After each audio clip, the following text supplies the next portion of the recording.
Biggest 2022 Pro Bowl snubs. If you haven't yet, go and follow me on Twitter. Best advice I could give you.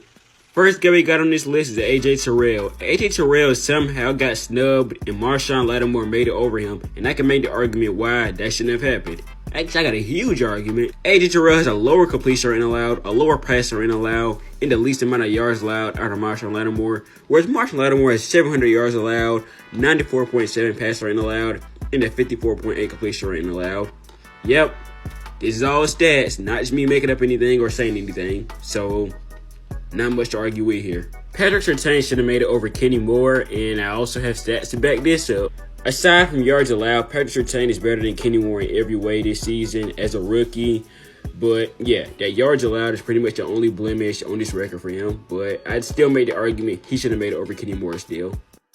This one is not up for debate. Josh Allen was snubbed from the Pro Bowl, and Lamar Jackson made it. He's better than Lamar Jackson in every way statistically. There's not much debate about it, and I don't even have to show any proof of it. Next, we got Deontay Johnson. He should have made it over Keenan Allen. He's better than Keenan Allen in every way statistically, and despite having a quarterback like Big Ben, he is still putting up major stats. And thanks to the people on Twitter, here's proof of it.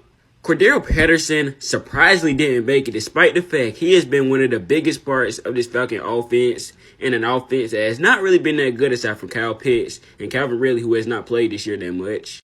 Austin Ekeler is another guy who I'm surprised was made off the list, but this one is honestly debatable because there's a lot of running backs who you could have made an argument for that could have made the Pro Bowl.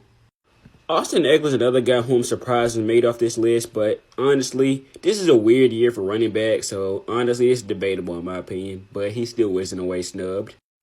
I feel like Micah Parsons could have been put at outside linebacker, and then you put Devondre Campbell inside linebacker. Obviously, you can take Shaq Barrett out in my opinion, and hey, that's how easy it is.